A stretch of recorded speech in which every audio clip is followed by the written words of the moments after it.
C'est le 31 octobre 1854 que naît Claude Auger à l'Île-Jourdain, dans le Gers, d'une mère couturière et d'un père facteur rural. Au fil de sa vie, il pratique différents métiers, comme enseignant, instituteur, pédagogue, éditeur et lexicographe, c'est-à-dire une personne qui participe à la confection d'un dictionnaire, en particulier d'un dictionnaire de langue. Mais alors, qui est Claude Auger et quel fut son rôle dans le projet d'unification de la nation autour des valeurs révolutionnaires de la Troisième République? Ainsi, Claude Auger a rencontré Laurence Jury, petite nièce de Pierre Larousse, à l'origine en outre du dictionnaire universel du XIXe siècle, dont sera tiré plus tard le Petit Larousse. Claude Auger et Laurence Jury se marient le 9 juin 1880, et c'est grâce à cette union que l'enseignant rejoint la librairie Larousse en tant qu'aide comptable en 1884, ayant été recommandé par son beau-frère Georges Moreau. Il s'installe donc à Paris et connaît une ascension très rapide, en devenant rédacteur en 1885, puis chef de rédaction de l'entreprise. Toutefois, Claude Auger est avant tout un auteur. Il va écrire 3 œuvres textuelles.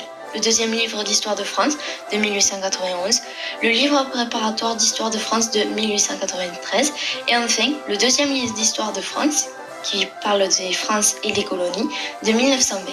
Excellent musicien, il compose et compile des partitions telles que Patrie en 1898, destinées à l'apprentissage de la musique et au répertoire des sociétés de musique.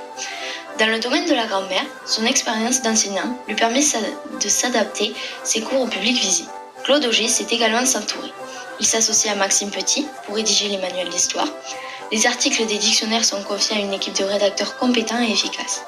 De même, lorsqu'en 1890, les éditions Larousse décident que le pissenlit, ancien symbole de la maison de 1865, doit être associé à la figure d'une semeuse pour mieux exprimer la devise « Je sème à toi ». Le projet est confié à un dessinateur suisse promis à un bel avenir, Eugène Grasset. Claude Auger n'est donc pas qu'un auteur, c'est aussi un organisateur capable de repérer et d'associer les talents. Il dirigea également la publication du Nouveau Larousse illustré de 1897 à 1904 et du Dictionnaire complet illustré de 1889, devenu en 1905 le Petit Larousse illustré. De plus, pour rappel, sous la Troisième République, c'est-à-dire de 1870 à 1940, l'école et l'enseignement sont un gros enjeu de ce gouvernement. En effet, les lois Guizot de 1833 et les lois Fallou de 1850 exigent que les communes de plus de 500 habitants financent le fonctionnement des écoles primaires, des garçons puis des filles. On note également de la part de l'État une volonté de limiter l'influence de l'Église dans l'éducation. En effet, Jules Ferry, le ministre de l'Instruction publique de l'époque, établit l'école gratuite en juin 1881, laïque en juillet et obligatoire en mars 1882, pour les garçons comme pour les filles.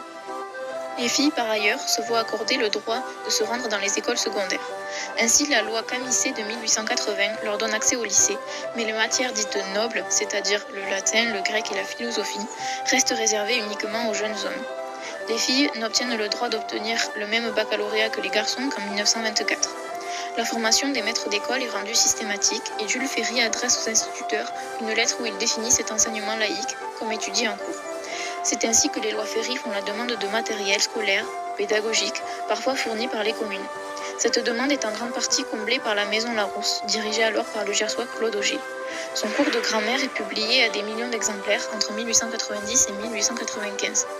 Ses efforts en matière d'instruction sont récompensés par une baisse de la proportion d'illettrés. Celle-ci se stabilise autour de 4% d'une classe d'âge au début du siècle. Cependant, il décède le 22 juillet 1924 à Fontainebleau, en Seine-et-Marne, dans la région Île-de-France. Après sa mort, Claude Auger fut remplacé par son fils, Paul Auger. Aujourd'hui, la mémoire du lexicographe est encore ravivée dans sa ville natale, l'Île-aux-Jourdain, où une avenue porte son nom. On retrouve également la maison Claude Auger, un hôtel particulier de 1904, classé au monument historique. On y retrouve entre autres le vitrail de la semeuse, symbole des éditions Larousse. Pour conclure, on peut dire que Claude Auger a ainsi contribué à continuer de transmettre les valeurs révolutionnaires, surtout celles de la liberté d'éducation, autant pour les filles que pour les garçons. Encore aujourd'hui, son esprit perdure dans la ville de son enfance pour honorer sa mémoire et son travail qui ont permis l'instruction et l'évolution légère de la langue française dans toute la nation. Il fut donc un élément important, bien que secondaire, dans le projet d'unification de la nation autour des valeurs révolutionnaires de la Troisième République.